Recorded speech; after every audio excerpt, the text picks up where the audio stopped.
Hello everyone, Marco Montemagno here, Digital Domination Summit 2013, and here with me, Garr Reynolds from Japan. Hi Garr, how are you going? I'm doing okay. How about you? I have to say that at 6 o'clock in the morning, I could only wake up or for my partner and my half, or for you, Gar. That's the only way. Oh, Because, thank you. Yes. with this, I did, now I was thinking, I did interview with Australia, United States, Mm, everywhere, but Japan are still missing. And also the time zone is very, very difficult from UK to Japan, so you have always to find the right timing. But I'm so happy to yeah. have you here. And Gar, one topic that we're missing here at Digital Domination Summit Mm, is the topic related with presentation. So, and right. I'm your following fan for for many years now, reading your books and your Hmm. posts and everything. And I have to say that personally, I Hmm. started to experiment with presentations after that I read your post and your books, Hmm. Really? and a lot of people I think did it. You probably you open this this idea of trying to do different kind of presentations instead of bullet points in business Yeah. that are so boring.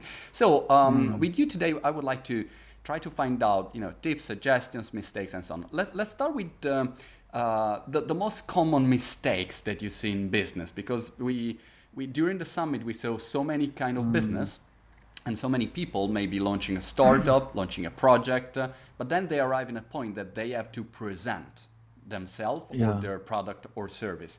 And they really don't know where to start from. So they basically have a PowerPoint and they start to read the Mm, PowerPoint or stuff like that. Well, what yeah. are the most common mistakes that you saw during these years? Well, that's just the bad habit. So we fall into conventional wisdom, and conventional wisdom in business for at least since the 80s, when in the late 80s when PowerPoint was invented, was to put a bunch of bullet points together, which is seems very logical. And in a way, I guess it sort of helps you to get your ideas down. I mean, if you're someone who gets nervous and gets completely lost, while speaking, then I guess speaking to a group of bullets is better is better than completely losing your mind in the audience. But just for a generation, it's just been the normal way of doing things. And then, as you said, around what 7 years ago or so, there was a little bit of a change, and it's because I learned presentation back in high school, and this is before PowerPoint was invented, using 35 millimeter slides. And so I was sort of like a little mini Al Gore or Steve Jobs in a way. This is in the 80s. I'm not saying that I'm as a good presenter like Steve Jobs, but what I mean is that the visuals were very very dynamic. They were full bleed photographs and some data slides and things like that. But the idea of looking at notes and reading a slide and boring an audience just wasn't part of my presentation DNA, if you will. We learned these things, I think, early on in high school. And probably where the bad habits go, and even a lot of pitching to VC, these bad habits come from college uh, and even business school. But before that, in undergraduate school, where students look at their professor, and we look up to professors generally, and they're going through the motions and they're reading off PowerPoint slides. So we just think it's the way to do things. And if you open up PowerPoint or Keynote, for example, the default slide is what? It says click to add title, click to write text. So okay, I mean this is Microsoft, and I paid $500 for this, so they must know what they're doing. So this sort of thing just keeps perpetuating. But I'm telling you, and there's loads of evidence in the cognitive sciences too that say this is completely ineffective. Now it might be normal for some people there. Well, at least it's normal, like here in Japan. It's so normal in business that if you did something different, that's going to raise some eyebrows. But it's completely ineffective in terms of actually making a connection and transferring emotion. You might transfer a little bit of information for 2 or 3 minutes until you've completely lost the audience. But no, the thing I wanted to say is that it's very difficult to talk about presentation. You have to, because context is so important. So there's TED Talks and there's Ignite Talks and there's Pechakucha and there's pitching for VC. There's college teaching. I don't want to say lecturing. I think lecturing is largely passe and completely ineffective. But college teaching, which I use a whiteboard most of the time, and I love multimedia, but when I teach university, it's all whiteboard and it's discussion, and it's mainly the students should be talking or doing rather than the professor talking. So you really have to be clear what we're talking about. Now, if you're talking to a bank, a bunch of bankers, or for example, they tend to like a lot of numbers, right? And the narrative part is still very important, but you can't forget to give them that data. You might, for example, then keep the slides, if you use slides, quite simple with some key points and some key visual, quantitative displays, and then give them handouts, because that's where you can have a lot more information. But if you're doing a kind of a TEDx talk or a TED talk or a keynote at a conference, I mean, the keynote at a conference, that's definitely where the storytelling elements can come in. That's definitely where you want to take people on a journey. Yeah. So, Garr, could we say that rule number one is trying to think about the context first, because doesn't exist the perfect presentation for, I mean, I read so many books about public speaking and so on, and so many times these people say, oh, this is the perfect presentation, do this, this, and this. And in my experience, it's never like that. You never know the situation, the context. So is it right to start from thinking about the context and then think about your presentation? No. Yeah, absolutely. I mean, most of presentation is in the preparation. And the first part, one of the biggest parts, is to think about what is this all about? How do I want my audience to change? Of course, who are the audience specifically? How much can you find out about them, and be very clear with your expectation? I think the biggest mistake people make in giving a presentation is that they decided to give a presentation at all, especially in business, working in a company. Of course, I work for Apple in Silicon Valley, where boring presentations were not tolerated. We had a lot of meetings on beanbag chairs and whiteboards. But I worked for another company before that, and superfluous meetings of just people droning on and on to PowerPoint decks was very normal and completely ineffective. So I think the biggest thing is sometimes you just have to decide that, what, I don't really have an idea worth presenting at this time. So, if you're invited to present at a conference or at a small group, you really need to have something to say. And sometimes that is better said in a blog post or an article or a paper or a tweet. I don't know. So you really need to have something valuable to say if you're going to get up and take people's time, I think. Well, one thing, Garr, that I learned from you was a mistake that I personally did for many years, was that when I had to do a presentation, whatever presentation would be, I would immediately start with using the tool, PowerPoint or Prezi, whatever. I started with the tool and I started to put down the ideas.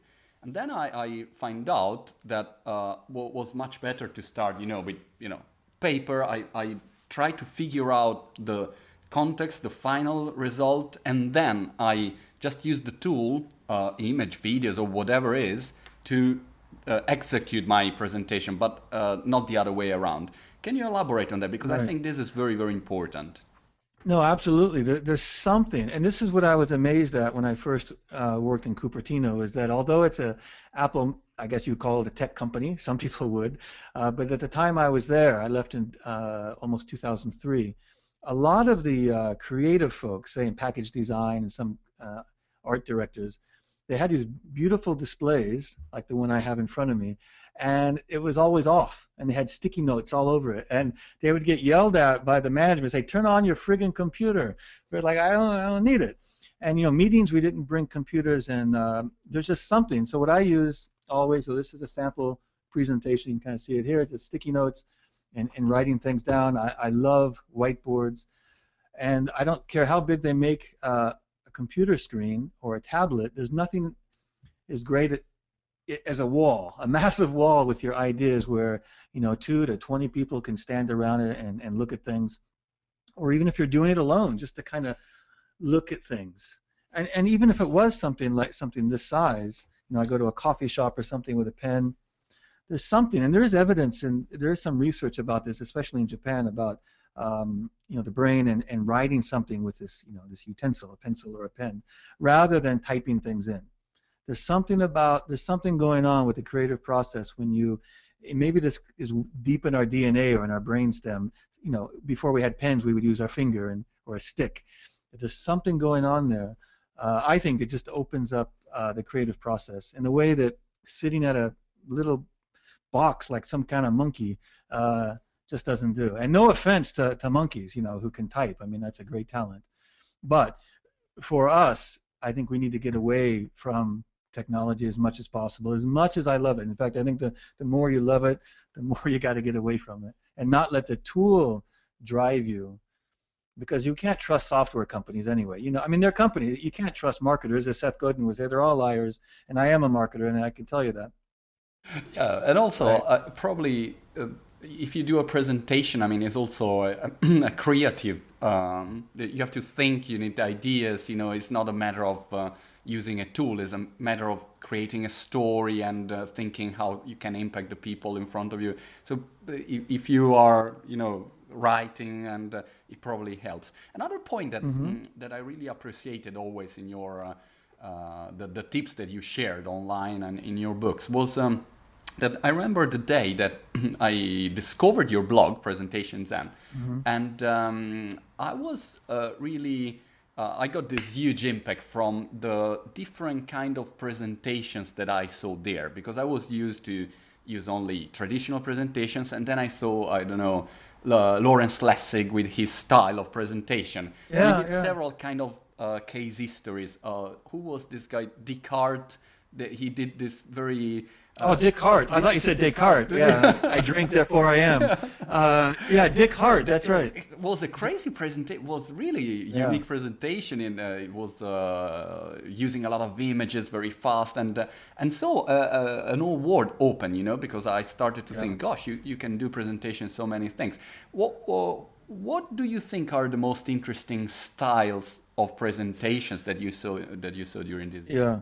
Well, you bring up a good point, and when I've always pointed to people doing different things, and then you'll have the, you know, curmudgeons, the haters who will say, well, you can't do it that way at XYZ bank or this university or whatever. That was never the point. The point is to, just as a musician or an artist is, we should look at different things to be inspired. Maybe we can take one element from there. So seeing the way Dick Hart would do it, or Lawrence Lessig, which he'd have like 400 slides in 40 minutes. I mean, just boom, boom, boom. And I'm not saying that everyone should do it, but for him, he's very left brain in a way. He's a lawyer. It's very logical, but also visual and kind of funky and different. It keeps you engaged. So definitely Lawrence Lessig. In Japan, we had something called the Takahashi method, which is just using big Chinese characters, filling the screen with Chinese characters, and that works for him. You know, the way Al Gore would do it, of course, Inconvenient Truth was, you know, actually a lot of quantitative displays, and then photographs, and then empty spaces of where it's just black, and then you focus on the presenter. Of course, Steve Jobs got a lot of attention with his style. And I love seeing people who don't use any slides. Actually, if you go on TED right now, they focus, I think, on nine presenters who presented at a TED education summit of some sort. Bill Gates was one of them, and Bill Gates, and I love Bill Gates. His presentation, which used some slides, the slides are well designed, but still, it just seemed very kind of stiff, and it was such a juxtaposition to Sir Ken Robbins, who's just amazing. I mean, he's not using any notes. He tells stories. There's sometimes non sequiturs for a moment, but he comes right back, you know, and he takes you someplace. So I don't say that you have to use slides. I think anyone, as long as it's not an ego trip, as long as it's not about them, but it's really about the audience, as long as it seems, I don't want to say spontaneous, but it has to seem natural. It can't seem memorized, even if it is more or less. Sometimes some TED Talks are more or less memorized, but you don't know it, because those who really learn the presentation well, you don't know that they've memorized it. And I myself don't even like that word. There must be a better word than memorization, because I think a memorization is really, you're kind of reading the teleprompter on your forehead. You know, I'm terrible at memorizing things. So other people, I mean, this is the way Jobs would do it. Jobs rehearsed a lot, but he didn't memorize. He didn't write it out. But the ideas were very clear what he was going to say, And that's, to me, that's more like jazz music, or music where you improvise. Of course you practice and you know what you're doing, and you know the chord progression, you know the key, you know these things, and you know the song. But it depends on a lot of things. It depends on the audience, and it depends on the moment. So that's why I like Sir Ken Robinson. He knows what he's going to say, but there's also flexibility in there. And sometimes when you have slides, sometimes that can get in the way because something completely different might happen.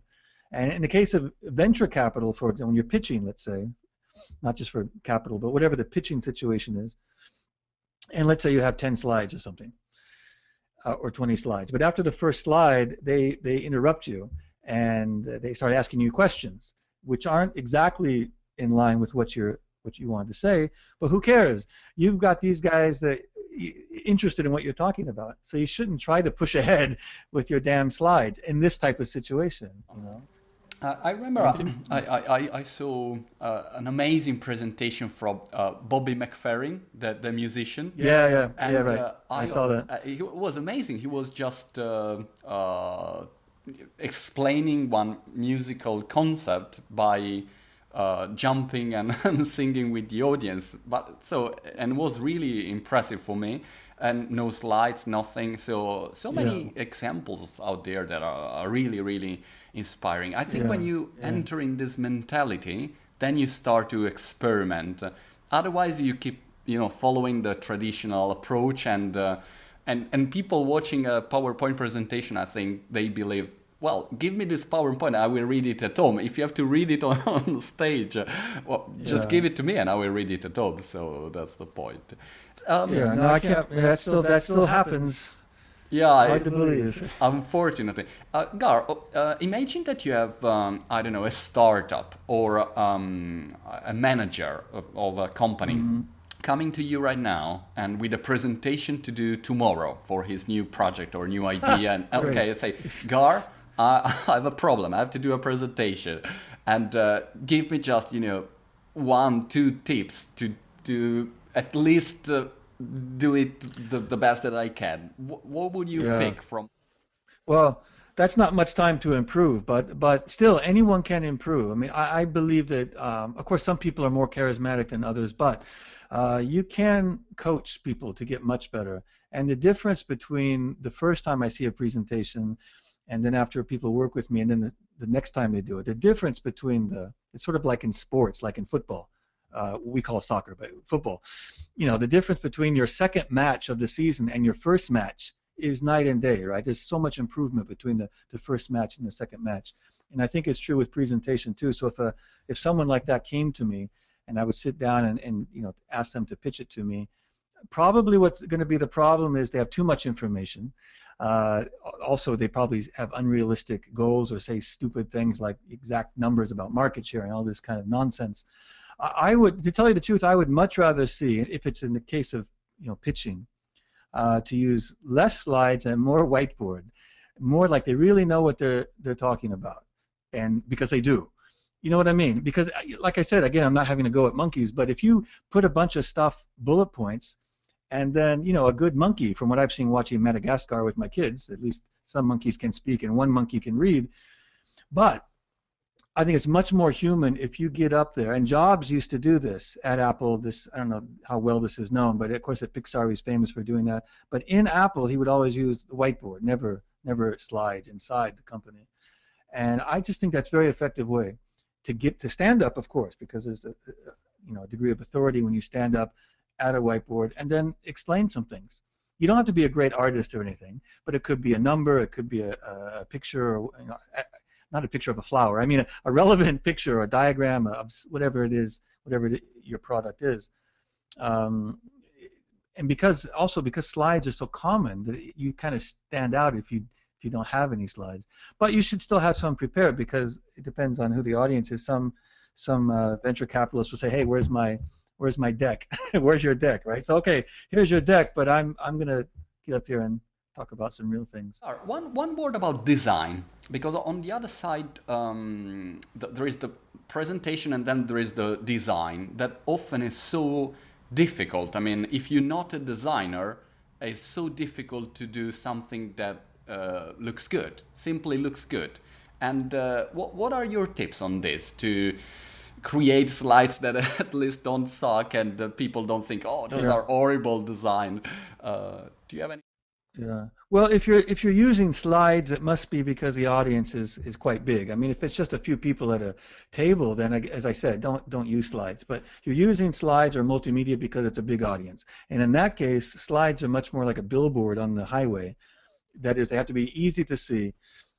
And it doesn't mean that you're dumbing things down, but you have to make the graphics simple. If you have 30 different elements that people need to see, that's going to be very hard to see on a slide. So you would print that out. You could hand that out around the table and people could look at that if it's relevant. The slides just have to be simple.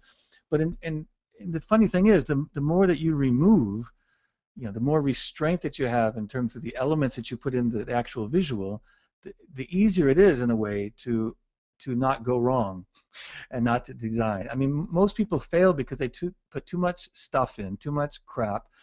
They listen to the software speaking, which says, design is easy. Anyone can do it. Just follow this template and add this template over here and buy this plugin over here and voila.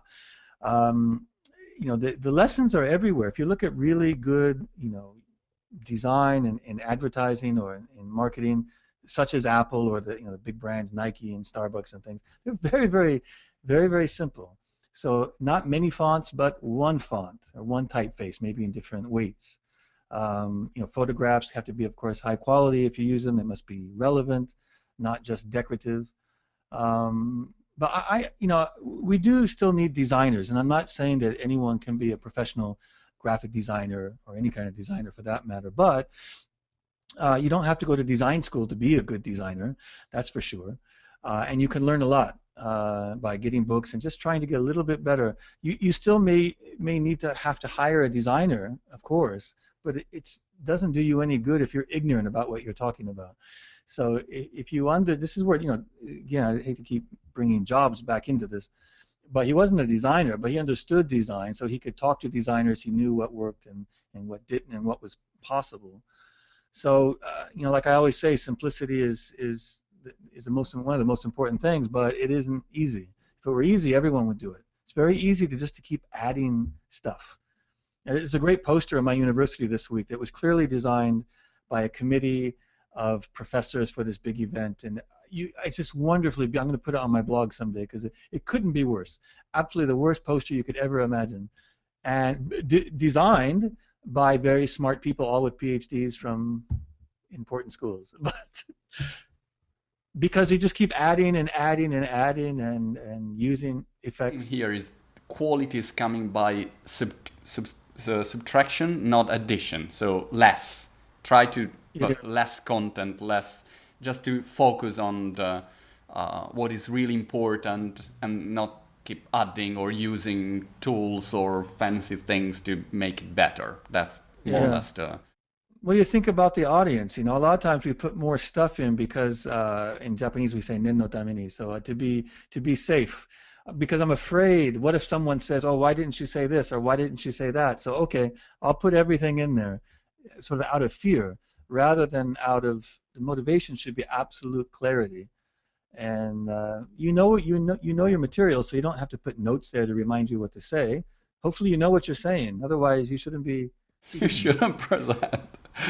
Good. Garr, just a last question, then I'll let you go. Storytelling.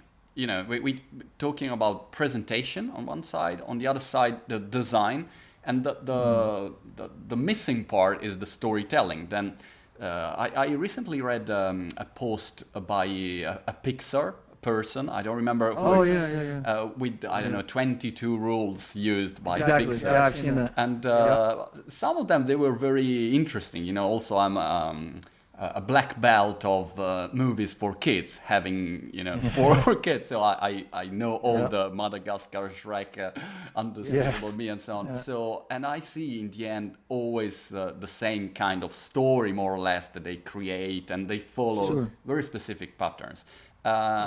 Again, what are your tips on this topic that I know you work? Well, right. I mean, there's a lot. Of course, there's a lot written about storytelling, and Joseph Campbell, of course, has his books on the mythology. the monomyth or the mono story, some people call it. If you look at any movie, basically any novel, it's a circle. I mean, you go from a state of perfection to a state of imperfection. There's the challenges, and through these challenges, you have transformation. You come out the other side a different person. And I like you, I've seen literally every Pixar movie and DreamWorks animation I think ever made, because I have 2 little kids and we watch them over and over. It's good for their English too, so that's how I justify it. And I could very easily see, now I can just see the story structure everywhere. But there's one technique that is important in the middle part of storytelling, is called the yes/no reversal. And you could see it, for example, in Star Wars and New Hope, right? Star Wars 4. So remember, the whole movie in the middle part is, escaping and then being caught, right? Being caught again, but then escaping and into the garbage chute. Yay, we're free. But then the garbage chute is now going to close. Oh no, how can we get out? And then R2-D2 gets us out. So it's just all this yes, no, yes, no. You can call it yes, no, or fail, succeed, whatever. But there's this narrative that keeps the audience wondering what's going to happen next. And we're not going to be George Lucas. That's not the point. But we do need to use the narrative style to keep the audience engaged, wondering what's going to happen next. Not as most audience, which is, what the fuck is happening now? Because they don't know what's going on. That's not a good thing. What is this all about? But I mean, I'm listening. I want to know what happens next. So good storytelling, stimulates the audience's brains to ask a question. So they go, that's right. That's interesting, or that's unbelievable, or how did that happen? So somehow the narrative flow must be stimulating people's brains to ask questions, and then we answer those questions, and it just keeps going on and on like that, like a journey, really. Yeah, excellent. Garr, just a question that I asked to all the Digital Domination Summit speakers: do you have 1 or 3 favorite app that you always use every day, and you think that for business or for presentation or for be more efficient, you would really recommend? Where's my iPhone? Well, I mean, I just did a thing for Adobe in Japan, but it's really true. I mean, I use Photoshop like crazy, but there is another app that and I don't work for them, called Sorry, it's on me down here. Pixelmator, and I'll just put a plug in. I really love it. It's quite cheap. It's less than 100 euros or dollars. It's not very, maybe much less. I'm not sure how much, but much less than Photoshop. I love Photoshop, but it has a lot there that frankly, you don't need. And Pixelmator does some really, really cool stuff. And, it's like Pixel and then Mator. So Pixel Mator. Pixelmator, if I'm reading that. Again, I don't work for them. I just wanted to maybe I'd never heard of that, and some blog post someplace I found that, and wow, this is really cool, because it's got some things that it's just very, very easy to do, but it's got the depth of a Photoshop, but it doesn't have all the features, of course, but it's sort of like what Keynote is to PowerPoint.